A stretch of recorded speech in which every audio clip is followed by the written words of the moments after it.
Beetle Boy, Chapter 17, Band of Beetle Brothers.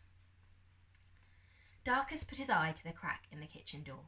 Pickering was setting the table for supper. "Tomorrow I'll be rich," Pickering said, hugging himself.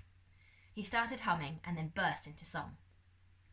"Take a gold coin, spin it in the air, the next day, boom, you're a millionaire." "Singing about me again?" Humphrey spun round, clutching a white plastic bag. Tucked under his opposite armpit was Bertolt's box. Darkus felt his pulse quicken. He silently ushered the Beetles through the crack in the door. This needed to work, or their whole plan would fall apart. "Look what I found on the doorstep." Humphrey ripped open the box and lifted out the 2 bottles of champagne. "It says they're from Lucretia Cutter." He slid a bottle across to Pickering. Giving his own a shake, he popped the cork, tipping back his head, and poured a fountain of champagne in the direction of his face. "Hell, I love that woman." Pickering carefully filled a yellow mug with the bubbling liquid. "A toast," he raised his cup, "to Lucretia Cutter." Humphrey clanked his bottle against it. A mighty fine woman. He thumbed the lids off the silver trays of food as he pulled them out of the bag, then grabbed the bucket of cranberry sauce from the counter and sat down to eat. Snatching up a dumpling, he dunked it in the cranberry sauce and stuffed it in his mouth. Darkus could see Baxter was ready, in position on the ceiling. Underneath the table was a unit of shiny, black, fat-tailed Blister Beetles and the scruffy, diabolical, ironclad Beetles, who looked like blobs of rust. "Do you have to eat with your mouth open?" Pickering said, sitting down opposite. Humphrey burped. "Oops, bubbles." "You're a pig," Pickering tutted. "Eating with your hands, drinking from the bottle." "It's a Chinese takeaway. That's how you're supposed to eat it," Humphrey scoffed. "Anyway, my way means that there's less washing up." Pickering and Humphrey glared at each other across the table.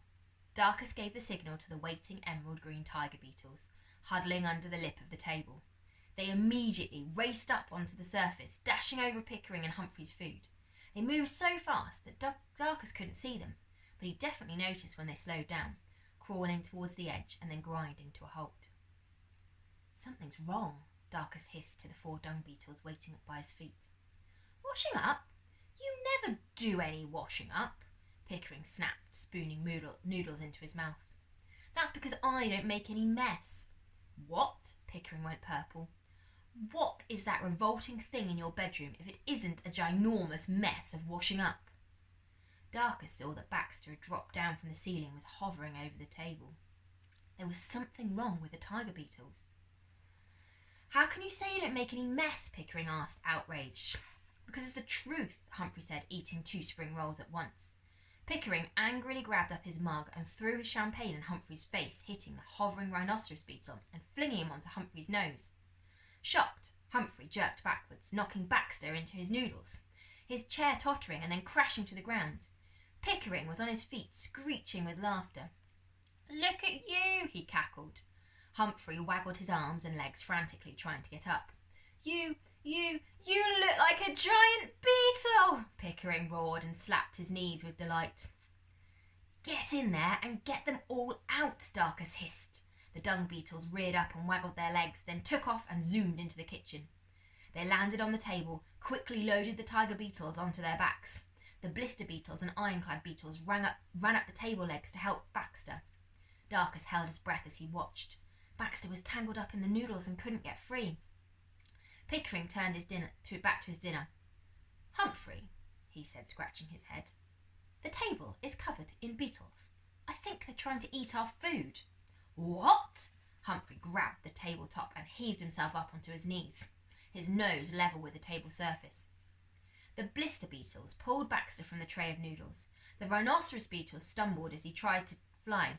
On the 3rd attempt, he was airborne. Pickering grabbed the frying pan and used it like a tennis racket and hit Baxter to the floor. "Blasted beetles," Humphrey roared. "Take that!" He pounded the diabolical ironclad beetles with his sledgehammer of a fist. "Got them!" He lifted his hand and looked. The diabolical ironclad beetles ran forward to form a defensive circle, back to back with the Blister Beetles. Humphrey was surprised to see them move. "They should be dead. I gave them a good wallop." "But they wouldn't live if we put them through your mincer," Pickering said, picking Baxter up by his horn. Darkus was up on his feet, not knowing what to do. He couldn't let them mince Baxter. Humphrey clapped his hands gleefully and ran to the cupboard beside the sink, pulling out a silver and red mincing machine with a crank handle.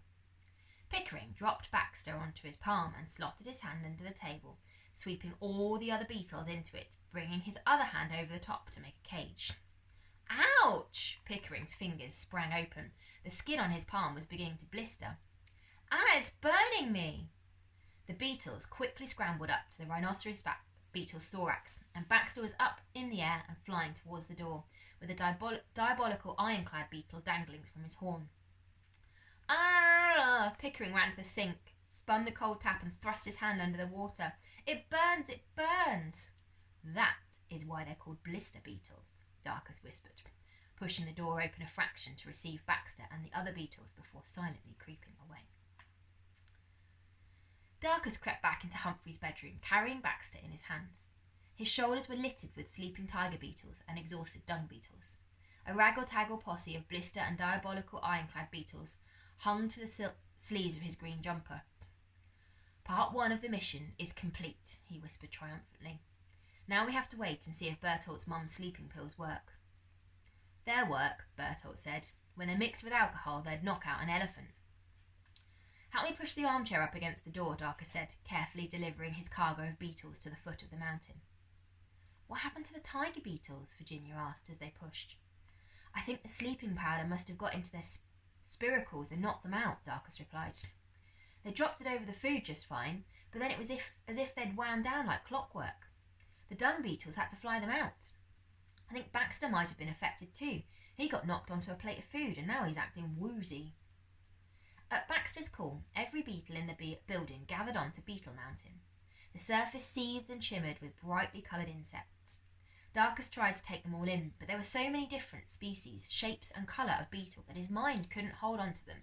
Dung beetles, jewel beetles, giraffe-necked weevils, Goliath stags, bombardiers, fireflies, lavender beetles, ladybirds, Atlas, Hercules and Titan beetles, tiger beetles, rhinoceros beetles, carpet beetles, Death Watch and Tok-Tokis hammering their heads and abdomens against the cups for all they were worth. His breath caught in his throat as he recognised the true power of these beetles. Suddenly he understood why his dad thought beetles could save the planet. But right now, they needed him to save them, and he wasn't about to let them down. Uncle Max was sitting outside in the sycamore tree with a branch wedged under his armpit, staring wide-eyed and open-mouthed through the window. "Are you okay?" Darkus waved at his uncle. Uncle Max saluted a speechless reply. The beetles fell silent as Darkus came to stand in front of them, between Virginia and Bertolt. A million compound eyes looked at him, waiting for him to speak. "Lucretia Cutter is coming," he said, the beetles hissed. "And we cannot stop her," he paused. "We can fight her." The beetles stamped their feet. "And we will fight her." He took a deep breath. "Your enemy is my enemy. Lucretia Cutter has kidnapped my father and is holding him prisoner in her house. Tomorrow, when she's here, I'm going to rescue him." The room hummed and clicked. "But," he raised his voice over the noise, "I can only do it with your help." There was silence, and Baxter lifted into the air, waggling his front legs and beating his soft wings in a rhythmic pattern. "Will you help me? I need a small tactical division of beetles to help me get into towering heights and get my dad out." A soft drumming of horns, jaws and legs on porcelain answered him, and a troop of bombardier beetles scurried forward. They'd be useful, Darkus knew, because of the acid they fired from their abdomens. They were joined by speedy and vicious tiger beetles, dung beetles, fire beetles, good for illumination, and a battalion of Hercules and Titan beetles, all known for their strength. Darkus knelt down. "Thank you, my friends." He turned and pointed. "That's my Uncle Max outside in the tree." Uncle Max waved. "Follow him down to the car." "This way," Uncle Max called, as he climbed clumsily down the tree. Darkus stood up, watching the beetles troop out through the window, and then turned back to the mountain. "Lucretia Cutter has a daughter called Novak," he said, "and she's on our side." He remembered Novak stretched out on the floor unconscious. "She needs a friend, and we need a spy in that house to find out what Lucretia Cutter is doing. Is there a beetle brave enough to volunteer?" "She's getting a beetle?" Virginia said jealously. A group on the side of the mountain parted, and a jewel beetle, the size of a golf ball and shaped like a coffee bean, flew up to Darkus's outstretched hand. She had a neat pin-like head with delicate antennae and a perfectly rounded thorax and iridescent rainbow-coloured elytra. "Oh my goodness, she's so pretty," Bertolt marvelled. "Novak's going to love her." The beetle seemed to like the attention and flickered her elytra open, showing off the bright colours of her wing cases. Virginia glared at the beetle. "Great," she muttered. "Now everyone has a beetle except me." Darkus pulled Virginia forward to stand behind him. "I won't be here when Lucretia Cutter comes, but Virginia will be at your side as you fight. She will be able to understand what the humans are doing and help command your troops. Listen to her." Virginia smiled and waved awkwardly. "Tonight we move Beetle Mountain downstairs to your new home in the sewer and make it impossible for Lucretia Cutter to follow you." "I'm helping with that," Bert blurted out proudly, and an excited Newton rose up out of his hair, glowing brightly. "Together," Darkus said, "we'll show Lucretia Cutter that our lives are not hers to control." A high humming sound rose from the mountain, filling the air like a sustained note from a violin. A second harmonising note joined the first, and then a third, as a swarm of tiny green and yellow iridescent beetles hovered above the mountain surface, their wings vibrating in unison. Battalion after battalion of black stag beetles marched over the peak of the mountain, coming to a halt and beating their jaws on the crockery surface. The drumming was melodic, like miniature steel bands. The humming and drumming became incessant, crescending, as the beetles fell into their military formations. The weird and wonderful music grew louder and more frenzied as the beetles marched and the mountain reverberated with the rhythm of war. Darkus surveyed the ranks of beetle soldiers stretched out before him and hoped that Lucretia Cutter was not prepared for what she was about to face. Surprise was the best weapon they had. "In this battle," he said, "victory is survival." He raised his fist. "And we will be victorious." The room erupted. Beetles flew into the air, looping in and out of their dancing swarms, light ricocheting off their outstretched elytra and radiating from their iridescent markings. Darkus smiled at Virginia and Bertolt. It felt amazing to be finally fighting back. There was a fire in his belly and grit in his soul, and he wasn't the least bit frightened. Tonight, he was going to get